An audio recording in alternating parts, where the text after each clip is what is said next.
એક દીકરી પોતાની માને કરવાની વાત બાપને કરે. એટલે કોઈ કીધું આપણા સૌરાષ્ટ્રમાં બનેલી આ ઘટના, ગુજરાતમાં બનેલી ઘટના કે બેટા આ વાત મને કરી દે. એ કે આ વાત તમારી આગળ થાય ને, આ તો મારી માને કહી શકું. પણ કે તો ખરા નવકાર મંત્ર ભણવા વાળી મનરસિંહજી, જેનું નામ હતું ગંગાવતી. નમો હિરણતાનમ, નમો સિદ્ધાંતમ, નમો આયુરાણમ, નમો યુવજાયાણમ. નવકાર મંત્રનું જેને જ્ઞાન હતું એ દીકરી પોતાના બાપને કહે છે કે આ વાત તમને હું ન કરી શકું. એ આવવા વાળો 14 બ્રહ્માંડનો નાથ ભગવાન પરીક્ષા લેવા આવ્યો. કસોટી હાચા માણાની થાય, કથિરની ક્યારેય કસોટી ન હોય. તમે નક્કી કરજો જે સત્યના માર્ગે હાલે એની પરીક્ષા લેવાય. ખદડા કોઈ દી ખમે નહીં, ઘા જીવનના ઘેરા. એ તો હે કરીને નીકળી જાય યાર. એને કઈ પરવાનો હોય પણ હાચો માણા હોય, એને લડાઈ કરવાની હોય, એને સત્યના માર્ગે હાલવા વાળાને જાડેજા સાહેબ જજુમવું પડે. બાકી તો હે કરીને નીકળી જાય. એમાં ખદડા કોઈ દી ખમે નહીં, ઘા જીવનના ઘેરા. એનાથી જીવનના ઘેરા ઘા સહન ન થાય. આમાં તો સુખય આવે, આમાં તો દુઃખય આવે, આમાં તો માને મળે, ક્યાંક અપમાનના ઘૂંટડાય પીવા પડે. આમાંથી નીકળવાનું છે આ જિંદગીમાં. એટલી બધી હેલી નથી આ જિંદગી. આ બધા સમજદાર છે. મરવા કરતા જીવવું અઘરું છે આ સમયમાં, એટલું યાદ રાખજો. સુસાઇડ કરતા આજના યુવાનો પરીક્ષામાં એક્ઝામમાં ફેલ થાય અને કેનાલમાં પડી જાય, ન કરવાનું કરે. એના માટે હું કહું છું કે મરવું બહુ હેલું છે. આ જીવનમાં જીવવું બહુ અઘરું છે. પાડોશી ટાંટિયા ખેંચવા વાળો હોય, મારો ને તમારા આજુબાજુ વાળા ટાંટિયા ખેંચતા હોય, એમાંથી હોહરવું નીકળવું એ તો સાહેબ મર્યા કરતા અઘરું છે. એટલું યાદ રાખજો. મરવું તો બહુ હેલું છે. 5 મિનિટનો ખેલ છે. પોતાના મા બાપનું વિચારજો.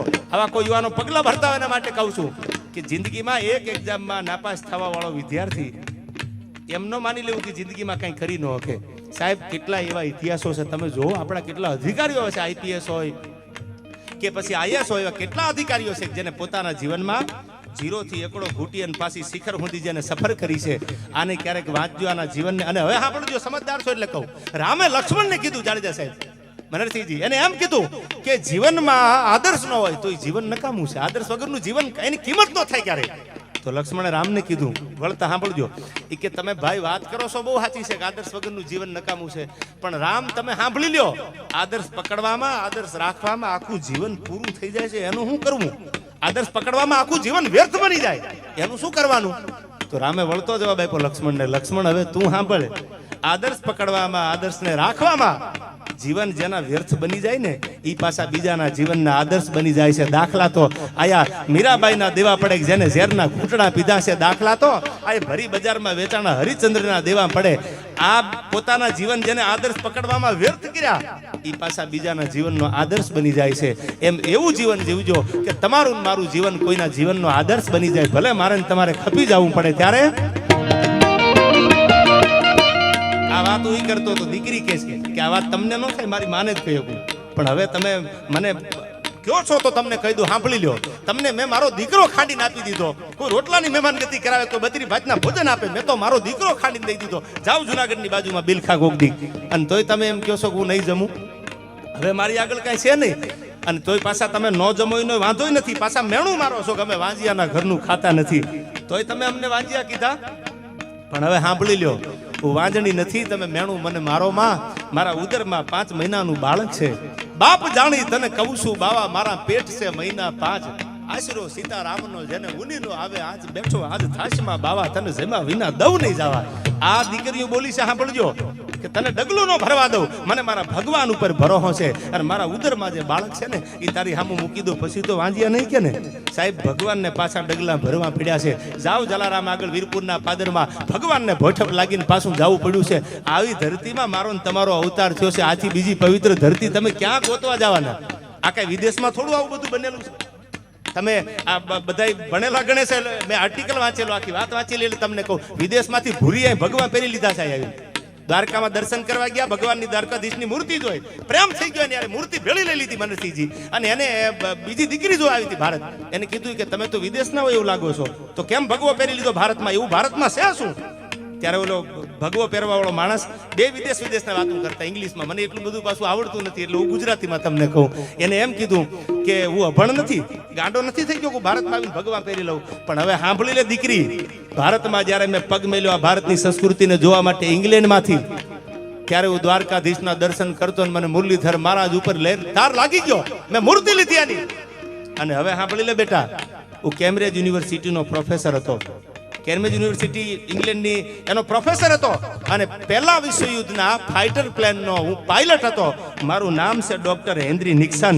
હું ભણેલો ગણેલો છું, અભણ નથી કાંઈ ભગવો પહેરી લઉં, પણ મેં ભારતમાં જોયું છે એવું દુનિયામાં ક્યાંય નથી જોયું. આ આપણો દેશ છે. ડોક્ટર હેનરી નિક્સન કહે છે. હવે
ટેકા દિયે આપને એવા જુલમ શાસન અંગ્રેજ નો એવો મારા દેશને દીધા ડામ.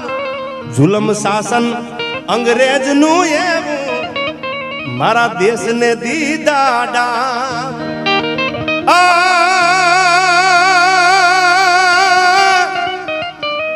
રાજગુરુ સુખદેવ તો જાગ્યા એમાં ભેળું ભગત નું નામ. આ ભારતમાં ના બેટડા કેવા અને ટેકા દિયે આપને એવા. આપણી ધરતીની અવિરાજ છે. આપણી સંસ્કૃતિની પરંપરાની આવી બધી ઝીણી ઝીણી ઘણી વાતો છે આયા. પણ છેલ્લે ભગવાન ભોળાનાથને પ્રાર્થના કરી ગઈ, સોમૈયાનાથ તારા પટાંગણમાં એટલું બધું માણા જે આખો આ કાર્તિકી પૂર્ણિમાનો જે જબરજસ્ત મેળો છે નિર્વિઘ્ને ઉકલી જાય.